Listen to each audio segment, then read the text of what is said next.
Today I am pruning my icebox sugar baby watermelon.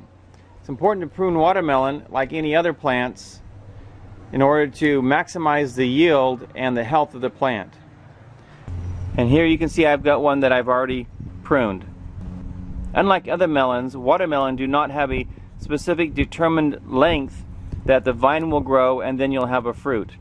So you need to let the watermelon grow until there is a pollinated fruit on there. And then you want to cut it off just after that fruit. One thing you notice that I left is this little curly guy here. The reason why I leave that is because it's obviously not past the fruit, but this is also a great indicator of when the melon is ripe. When this little curly Q dries up, the melon is ready to be harvested and it's at its peak maturity. So this one has been pruned.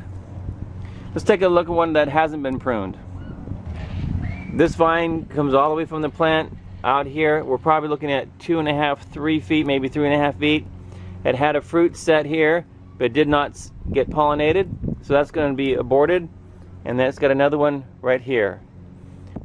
This plant has several other vines, and actually all the other vines have melons on them, and they're all quite long.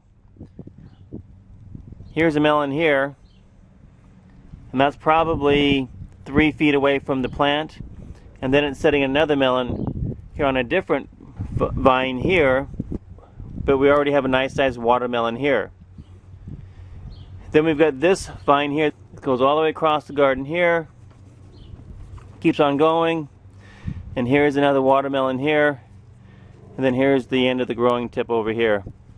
So I'm going to go ahead and I'm just actually going to cut this entire vine off because I don't think we need it, and this plant has plenty of fruit, and so this vine is going to take up too much space here in the box.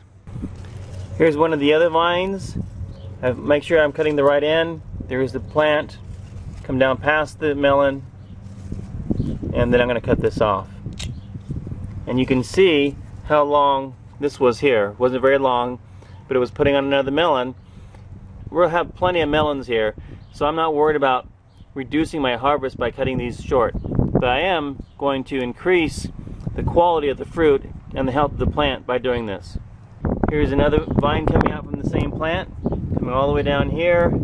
Here's a melon, so I'll cut that off down there. Here's the last vine from that plant. You can see it's pretty long, and then we have a nice looking watermelon there. So I'm going to cut it off just about here.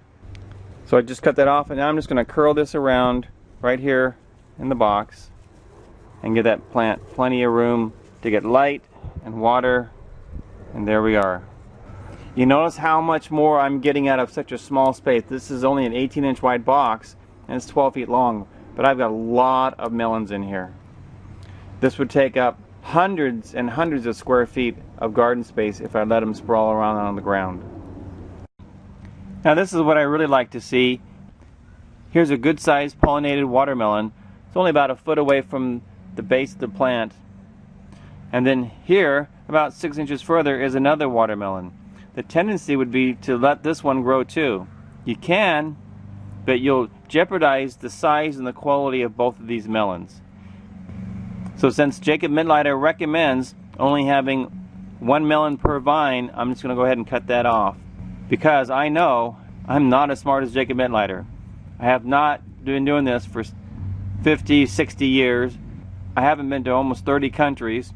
I haven't put in probably tens of thousands of garden beds.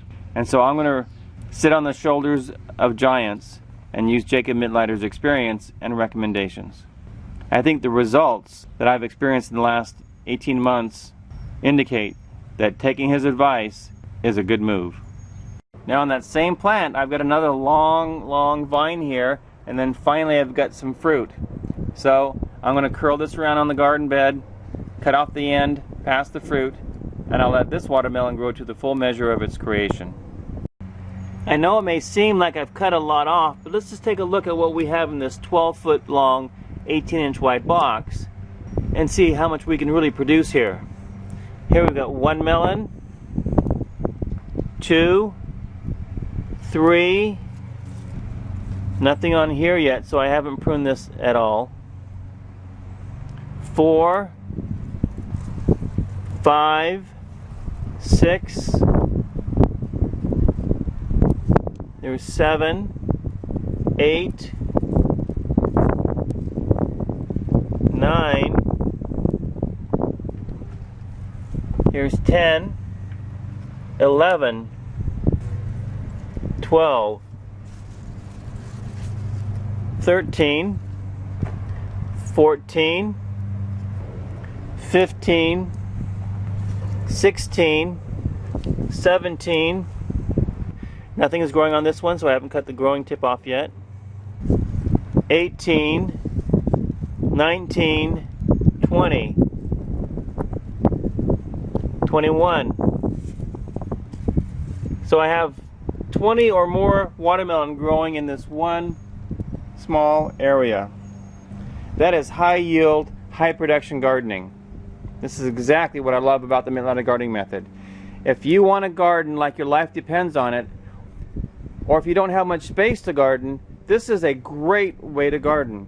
If you don't have a lot of time to garden, just put it in one box. It doesn't have to be very big, and you can see in 12 feet I've got 20 plus watermelon. That's certainly more than my wife and I can eat.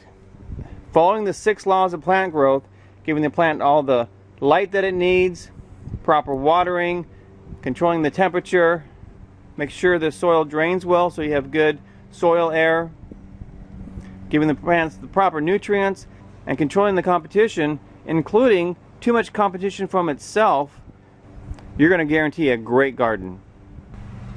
This is LDS Prepper reminding you, if you are prepared, ye shall not fear. And if you follow the 6 laws of plant growth and use the mid-lattice gardening method, you will have a wonderful, high yield, healthy garden.